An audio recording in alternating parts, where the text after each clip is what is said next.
Assalamualaikum anak-anak kelas 3. Berjumpa lagi bersama Bu Wati hari ini. Kita akan belajar tema 3, benda di sekitarku. Subtema 4, keajaiban perubahan wujud di sekitarku. Muatan pelajaran Bahasa Indonesia dan PPKN, pembelajaran 1-6. Tujuan pembelajaran hari ini adalah setiap hari terjadi perubahan alam di sekitar kita. Perubahan wujud adalah contohnya. Hujan terjadi karena perubahan wujud. Makanan menjadi nikmat karena adanya garam yang diperoleh dari perubahan wujud. Dapatkah kamu mengamati peristiwa perubahan wujud dalam keseharian kita? Nah, bagaimana proses menghasilkan garam? Mari kita lihat tahapan-tahapannya sebagai berikut. Yang pertama, di pinggir pantai, petani menyiapkan petak-petak tambak. Tambak diisi air laut akan menguap dan tersisa kristal-kristal garam. Setelah sekitar 210 hari atau setelah kemarau berakhir, garam akan segera dipanen. Garam-garam setelah dipanen lalu dijual ke pabrik untuk ditambah iodium dan dikirim ke daerah lain.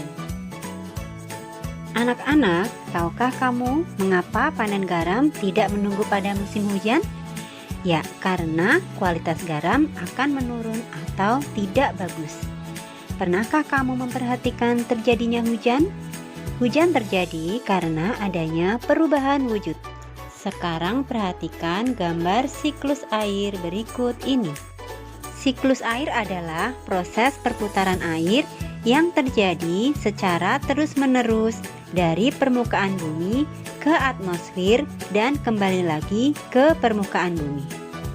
Siklus air terjadi beberapa tahap. Perhatikan gambarnya ya. Tahap yang pertama adalah air menguap karena panas matahari. Tahap ini dinamakan evaporasi. Tahap yang kedua, uap air akan naik menuju atmosfer bumi. Semakin tinggi dari permukaan bumi, uap air tersebut akan mengalami pendinginan. Uap air menjadi padat dan terbentuk awan. Tahap ini dinamakan kondensasi. Tahap yang ketiga, awan yang terbentuk menjadi semakin besar. Awan yang mengandung banyak titik-titik air akan menjadi lebih banyak. Tahap yang keempat, jika awan sudah tidak mampu lagi menampung titik-titik air, maka titik-titik air akan jatuh ke permukaan bumi sebagai hujan. Butiran-butiran air jatuh. Tahap ini dinamakan presipitasi.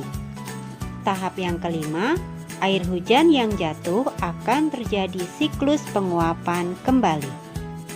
Nah, anak-anak, berikut adalah tahapan siklus air jika ditulis dalam kalimat.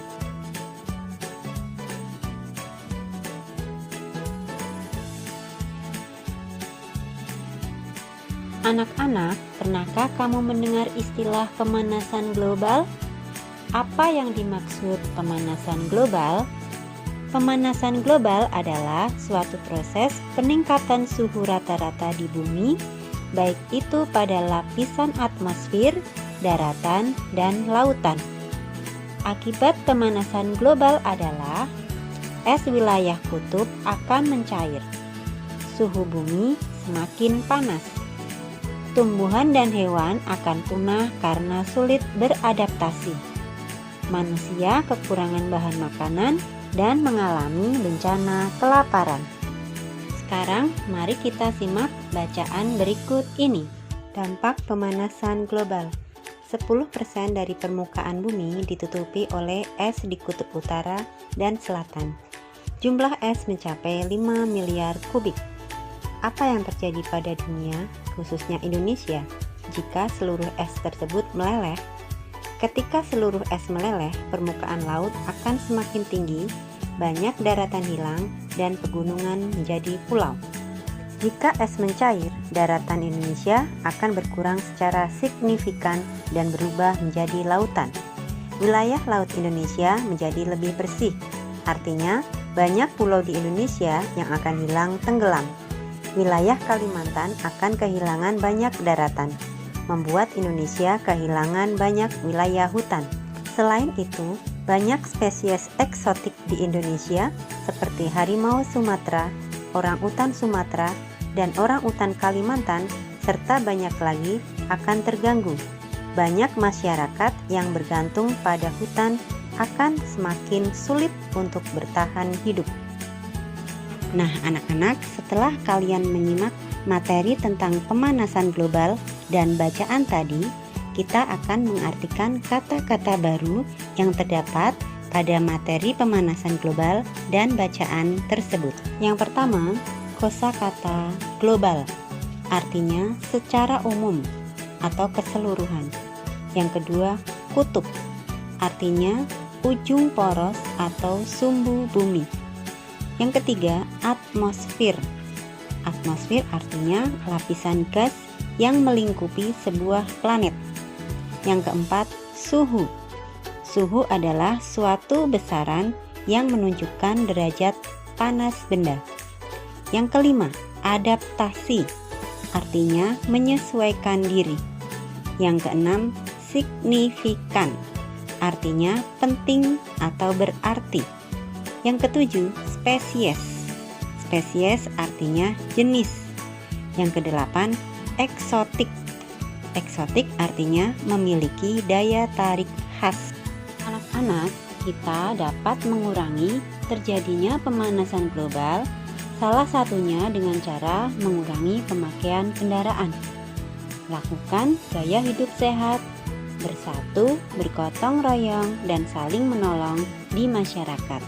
Berikut adalah contoh kegiatan bersatu dalam keberagaman, yaitu bersatu mengerjakan tugas kelompok, bersatu membersihkan kelas, menolong teman saat terjatuh, menolong guru menghapuskan papan tulis, bersatu membantu warga yang kesulitan, bersatu melaksanakan kerja bakti, dan tentu masih banyak lagi. Demikian anak-anak materi pembelajaran tematik hari ini. Semoga bermanfaat. Jangan lupa kerjakan tugasmu ya. Wassalamualaikum warahmatullahi wabarakatuh.